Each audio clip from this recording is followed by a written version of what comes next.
سفیان کی شادی کا دن آخر کار آ ہی گیا تھا، مگر کسی کو اندازہ نہیں تھا کہ شادی کی خوشیاں شروع ہونے سے پہلے ہی شیری کے برسوں سے بنائی ہوئی ساری چالیں ایک ایک کر کے سب کے سامنے بکھرنے والی ہیں۔ سب سے بڑا وار اس کی اپنی ہی بیٹی عریشہ سے ملنے والا تھا، کیونکہ عریشہ نے اپنے بھائی کی شادی میں شرکت کرنے سے انکار کر دیا تھا، اور پھر حالات نے ایسا رخ بدلا کہ صرف سفیان اور زویا کی شادی نہیں ٹوٹی، بلکہ شادی کے اسٹیج پر شیری بھی اچانک شدید دل کے دورے کا شکار ہو کر گر پڑی۔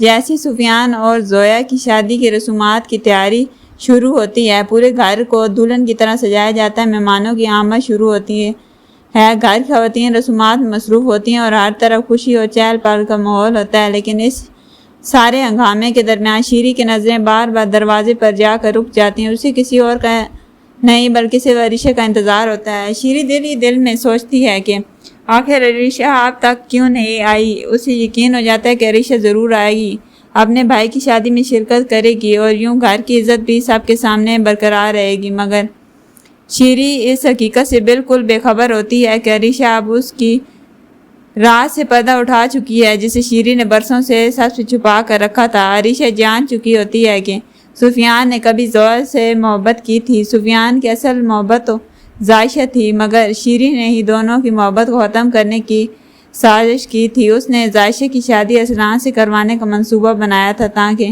سفیان اور زائشہ ہمیشہ کے لیے ایک دوسرے سے جدا ہو جائیں، لیکن زائشہ بھی خاموش رہنے والوں میں سے نہیں تھی۔ اس نے عریشہ کو صاف الفاظ میں بتا دیا کہ اگر تم اپنے بھائی کی شادی میں گئی تو بہت سے چھپے ہوئے راز سب کے سامنے آ جائیں گے، اس لیے بہتر ہے کہ تم اس شادی میں شامل ہی نہ ہو۔ عریشہ پہلے ہی اپنی ماں کا اثر چہرہ پہچان چکی تھی، اس لیے وہ اپنے بھائی کی شادی میں آنے سے انکار کر دیتی ہے۔ اور شادی کی رسومات کا وقت قریب آتا ہے، لیکن عریشہ کہیں دکھائی نہیں دیتی۔ نائلہ بیگم کی نظریں بھی بار بار دروازے کی طرف اٹھتی ہیں، زویا بھی بے چینی سے عریشہ کا انتظار کر رہی ہوتی ہے۔ آخرکار مہمانوں کے درمیان سرگوشیاں شروع ہو جاتی ہیں۔ کوئی کہتا ہے کہ اپنے بھائی کی شادی ہے اور بہن ہی غائب ہے، دوسرے فوراً طنز کرتے ہیں کہ اگر گھر میں واقعی سب کچھ ٹھیک ہے تو پھر بیٹی اپنے بھائی کی شادی میں کیوں نہیں آئی۔ ہر بات شیری کے دل پر تیر کی طرح لگتی ہے۔ آخر نائلہ بیگم بھی شیری سے سوال کر ہی لیتی ہے، عریشہ کہاں ہے، اپنے بھائی کی شادی میں کیوں نہیں آئی۔ شیری گھبرا کر جواب دیتی ہے، وہ بس راستے میں ہے، شاید گاڑی میں کچھ مسئلہ ہو گیا ہے، وہ بھی آ جائے گی۔ لیکن اس کی آواز ہی اس کی جھوٹ کی گواہی دے رہی ہوتی ہے۔ وقت گزرتا رہتا ہے مگر عریشہ نہیں آتی، اور پھر وہ لمحہ آتا ہے جو پوری شادی کا رخ بدل دیتا ہے۔ نائلہ بیگم سب کے سامنے اچانک کہہ دیتی ہے، رک جائیے، یہ شادی نہیں ہوگی۔ ان کے الفاظ سنتے ہی پورے گھر میں سناٹا چھا جاتا ہے۔ سفیان حیرت سے نائلہ بیگم کی طرف دیکھتا ہے، جبکہ زویا کی آنکھوں میں آنسو اتر آتے ہیں۔ نائلہ بیگم دو ٹوک الفاظ میں کہتی ہے، ہم اپنی بیٹی کی شادی ایسے گھرانے میں نہیں کر سکتے جہاں اس گھر کی اپنی بیٹی اپنے بھائی کی شادی میں شریک ہونے کے تیار نہیں۔ اگر اس گھر سے کہ اپنی بیٹی کو اس رشتے پر اعتماد نہیں ہے تو ہم اپنی بیٹی کی پوری زندگی اس گھر کے حوالے کیسے کر دیں۔ شیری فوراً صفائی پیش کرنے کی کوشش کرتی ہے، نائلہ آپ غلط سمجھ رہی ہیں، عریشہ کا آنے کا پورا ارادہ تھا، بس راستے میں ہے۔ لیکن نائلہ بیگم اس بار کوئی بہانہ سننے کو تیار نہیں۔ وہ سخت لہجے میں کہتی ہے، بس شیری، مزید بہانے مت بنائیے، اپنی بیٹی کی غیر موجودگی سے بڑا ثبوت اور کیا چاہیے، ہمیں ایسا رشتہ قبول نہیں۔ یہ سنتی شیری کے قدموں تلے زمین نکل جاتی ہے۔ نائلہ بیگم اپنی بیٹی زویا کا ہاتھ پکڑتی ہے اور سب کے سامنے اعلان کر دیتی ہے کہ یہ رشتہ اسی وقت ختم ہوتا ہے۔ وہ زویا کو اپنے ساتھ لے کر وہاں سے چلی جاتی ہیں۔ جس سٹیج پر چند لمحے پہلے شادی کی خوشیاں سجائی جا رہی تھی، اب اسی سٹیج پر ایک عجیب سا سناٹا چھا جاتا ہے، اور اسی سناٹے کے درمیان شیری اکیلی کھڑی رہ جاتی ہے۔ اس کی آنکھوں کے سامنے اس کی برسوں کی ساری سازشیں گھومنے لگتی ہیں۔ اس نے سفیان کی زائشہ سے جدا کی، اس نے زائشہ کی شادی اسران سے کروانے کی کوشش کی، اس نے سفیان کی زندگی کو اپنی مرضی کے مطابق موڑنے کی ہر ممکن کوشش کی، مگر آج اس کی اپنی بیٹی عریشہ نے ہی اس کے پورے کھیل کو الٹ کر رکھ دیا۔ شیری خود سے سوال کرتی ہے، میں نے تو سب کچھ اپنی مرضی کے مطابق کیا تھا، پھر آج میرے ہاتھ خالی کیوں ہیں؟ اس کی آنکھوں سے آنسو بہنے لگتے ہیں۔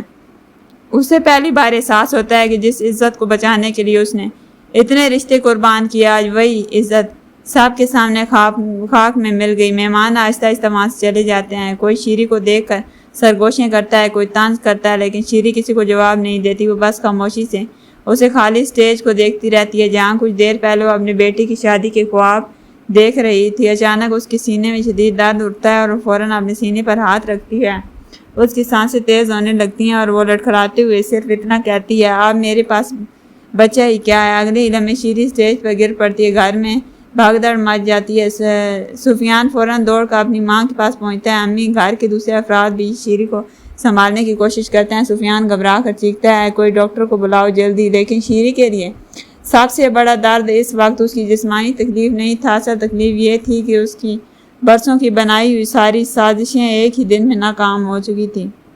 عائشہ کو سفیان سے دور کرنے کے لیے کی کوشش ناکام گئی۔ سفیان کی شادی ٹوٹ چکی تھی اور جس بیٹی عائشہ کو وہ ہر حال میں اپنے ساتھ کھڑا دیکھنا چاہتی تھی، وہی بیٹی اس کی حقیقت جان کر اس سے دور ہو چکی تھی۔ آج شیری کے پاس نہ وہ عزت باقی تھی، نہ وہ رشتے، اور نہ ہی وہ خوشیاں جن کے لیے اس نے دوسروں کی خوشیاں چھین لی تھی۔ شاید زندگی نے پہلی بار اسے یہ احساس دلایا تھا کہ دوسروں کے رشتے توڑ کر حاصل کی جانے والی خوشی کبھی انسان کو اپنی خوشی نہیں بننے دیتی۔ اسٹیج پر شادی کی سجاوٹ اب بھی ویسی موجود تھی، پھول اپنی جگہ تھے، روشنیاں بھی جگمگا رہی تھی، مگر وہاں شادی نہیں تھی۔ وہاں صرف ایک ٹوٹا ہوا رشتہ تھا، ایک بکھرا ہوا خاندان تھا، اور اسی اسٹیج پر بے ہوش پڑی شیری۔ سفیان اپنی ماں کا ہاتھ تھامے رو رہا تھا۔ اس کے دل میں صرف ایک سوال گردش کر رہا تھا، کیا اس کی ماں نے اس کی زندگی کو اپنی مرضی کے مطابق چلانے کی کوشش کرتے کرتے آخر کار سب کچھ کھو دیا؟ کیونکہ آج صرف سفیان کی شادی نہیں ٹوٹی، آج شیری کی بنائی ہوئی پوری دنیا بکھر چکی تھی۔ شیری کے اسٹیج پر گرنے کے بعد پورے گھر کا ماحول بدل چکا ہوتا ہے۔ چند لمحے پہلے جہاں شادی کی خوشیاں تھیں، اب وہاں مسلسل غم نظر آ رہے ہوتے ہیں، جبکہ گھر والے ڈاکٹر کا انتظار کر رہے ہوتے ہیں۔ لیکن اسی دوران سفیان کے ذہن میں ایک بات بار بار گردش کرنے لگتی ہے، عائشہ شادی میں کیوں نہیں آئی؟ اور اس سے بھی بڑا سوال تھا کہ آخر ایسا کیا ہوا تھا کہ اس کی بہن نے اپنے ہی بھائی کی شادی میں شرکت کرنے سے انکار کر دیا۔ سفیان اپنی ماں کو دیکھتا ہے، پھر خالی اسٹیج کی طرف دیکھتا ہے، اور اچانک اسے محسوس ہوتا ہے کہ اسے سارے معاملے میں کوئی بہت بڑی حقیقت چھپائی جا رہی ہے۔ وہ شیری کے قریب بیٹھ کر کہتا ہے، امی، آپ مجھے سچ کیوں نہیں بتاتی؟ عائشہ مجھ سے اتنی دور کیوں ہو گئی ہے؟ شیری کو جواب نہیں دے پاتی، اس کی آنکھیں بند ہو جاتی ہیں، مگر اس کے چہرے پر ایسا خوف نمایاں ہوتا ہے جسے معلوم ہوتا ہے کہ اب زیادہ دیر تک کوئی راز چھپنے والا نہیں۔ کچھ ہی دیر بعد ڈاکٹر وہاں پہنچ جاتے ہیں اور شیری کا معائنہ کرتے ہیں۔ گھر والے باہر کھڑے ہیں، بے چینی سے انتظار کر رہے ہیں۔ سفیان ایک طرف کھڑا سوچ رہا تھا کہ آج جو کچھ ہوا وہ محض ایک اتفاق نہیں ہو سکتا۔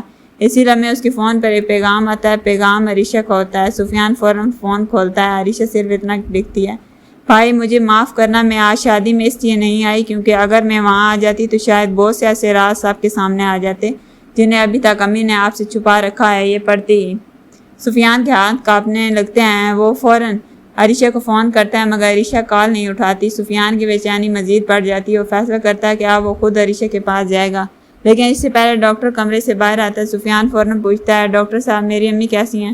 ڈاکٹر اسے تسلی دیتے ہوئے کہتا ہے کہ شیری کو شدید ذہنی دباؤ کا سامنا کرنا پڑا، اس لیے فی الحال انہیں مکمل آرام کی ضرورت ہے۔ سفیان کچھ دیر خاموش رہتا ہے، پھر ڈاکٹر سے پوچھتا ہے، کیا یہ سب کسی صدمے کی وجہ سے ہوا؟ ڈاکٹر صرف اتنا کہتا ہے، جو کچھ بھی انہیں پریشان کر رہا ہے وہ کافی عرصے سے ان کے ذہن پر بوجھ بنا ہوا ہے۔ یہ بات سفیان کے دل میں بیٹھ جاتی ہے۔ وہ اپنی ماں کے کمرے میں واپس جاتا ہے اور شیری کے پاس بیٹھ کر اسے دیکھتا رہتا ہے۔ اس کے دل میں ماں کے لیے محبت بھی ہوتی ہے اور پہلی بار شک بھی۔